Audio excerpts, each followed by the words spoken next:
siang, Pak. Selamat siang. Perkenalkan, nama saya Liliana Zai. Ya.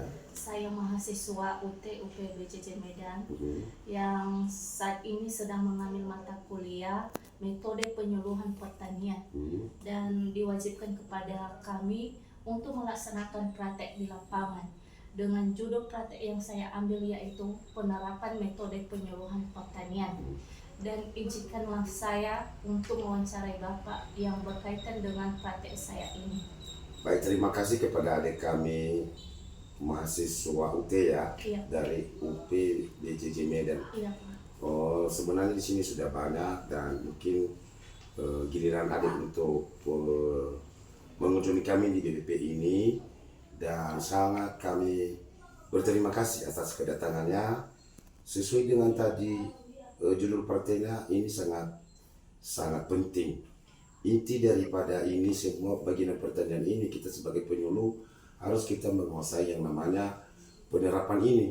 Karena apapun nanti kita di lapangan, kalau kita tidak menguasai, maka kita sebagai bahan candaan di lapangan. Apalagi petani sekarang lebih pintar petani daripada yang namanya penyuluh ya.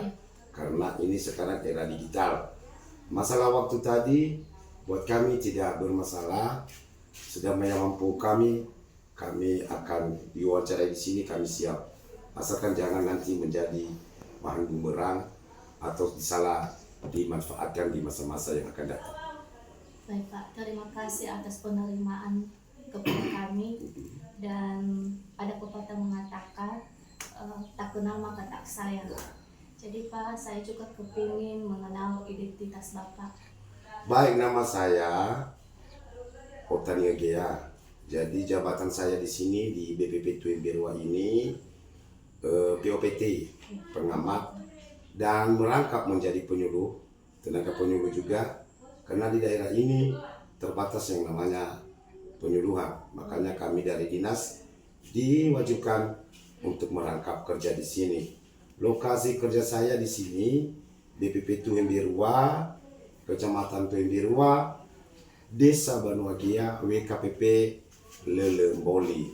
Dan saya sudah lama mengabdi di sini selama 20 tahun untuk menemani petani kita di sini.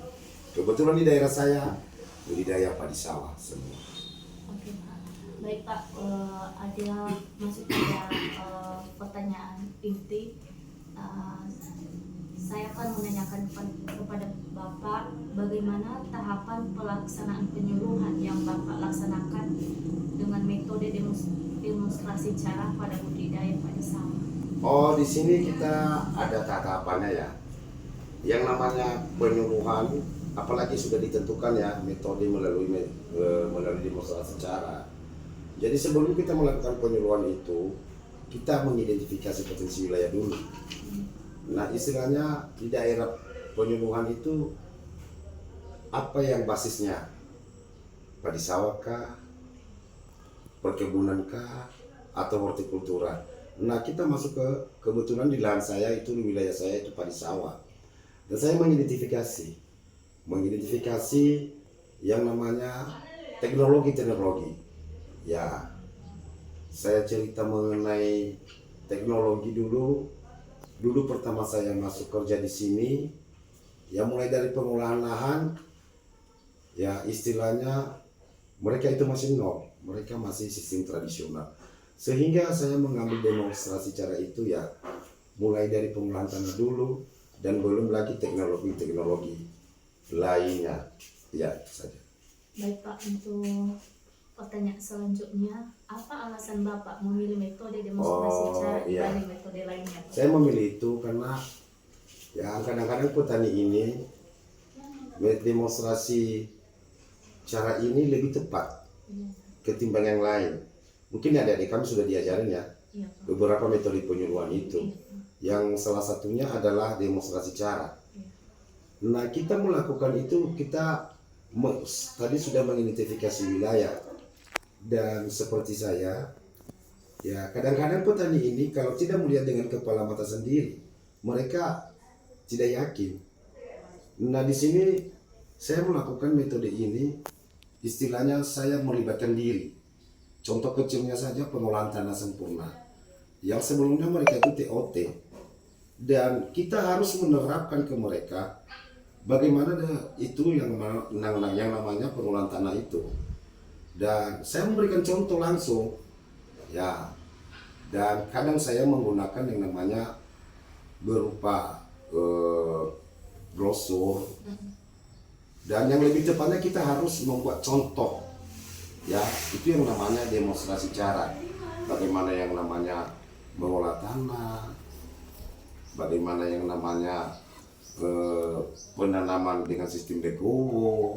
Nah itu dia salah satu ya. Siapa saja sasaran utama kegiatan penyuluhan? Ya sasaran kita kan petani. Kalau petani, ya kalau ada kapoktan.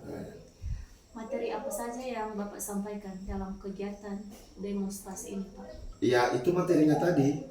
Ya materi, ya kadang di zaman sekarang ya, saya mengambil jajar legowo itu.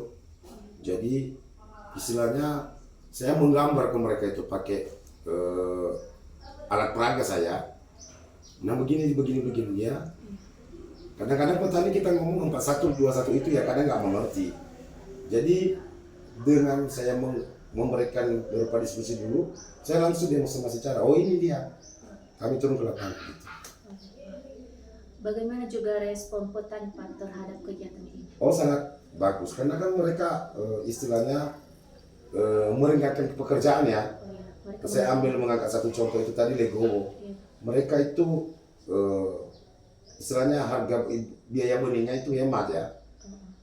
Belum lagi dalam hal pemeliharaan, mereka istilahnya ya leluasa lah melalui antar tanaman itu ketimbang dulu-dulunya itu. Nah, apa juga kendala yang dihadapi Bapak selama melaksanakan kegiatan ini, Pak?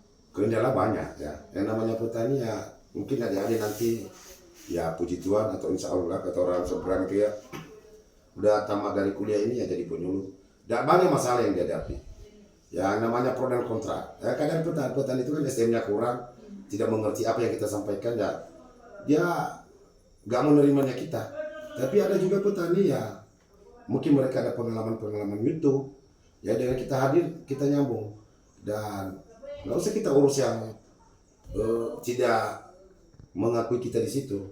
Jadi istilahnya kita ya yang namanya petani yang mau maju ini ya kita dekati, kita arahkan ya. Jadi Pak, bagaimana juga hasil atau perubahan yang terlihat setelah melakukan? Hasilnya mantap ya, istilahnya mereka juga baru ini ya menikmati istilahnya ada perubahan lah dari tradisional mereka itu ya gitu, ada perubahan terlebih pada hasil ya. Baik Pak, apa saran Bapak untuk meningkatkan kegiatan penyuluhan ke depan ini? Ya meningkatkan kepenuhan ini ya yang pertama dulu ya salah satunya harus ada juga peningkatan SDM penyuluh lah ya. Ya terlebih penyuluh ini sangat terbatas. Ya seperti saya merangkap jadi POPT dan saya juga hanya kemampuan saya bagaimana dan kelompok tani saya itu ada berapa kelompok itu ada 19 kelompok. Jadi menjalankan itu bagaimana? Pertama ya peningkatan penyuluh dulu, kedua ya peningkatan SDM penyuluh pertanian dan terlebih peningkatan SDM petani dalam bentuk pelatihan. Baik Pak, demikian saja pertanyaan yang saya ajukan kepada Bapak untuk saat ini dan saya juga sangat berterima kasih atas masukan, saran dan kritikan yang telah Bapak berikan kepada saya dan semoga ini menjadi bekal saya di masa yang akan datang. Ya baik, terima kasih ya kedatangan anak kami dari Masa Solte tadi ya. Dan istilahnya nanti kalau ada kesempatan adik kami kita jalan-jalan ke WKPP saya, tidak masalah, saya akan kembali nanti. Dan apa-apa saja hasil ini tadi semoga bermanfaat bagi adik kami dan mudah-mudahan di masa-masa yang akan datang kita bergabung menjadi penyuluh. Terima kasih.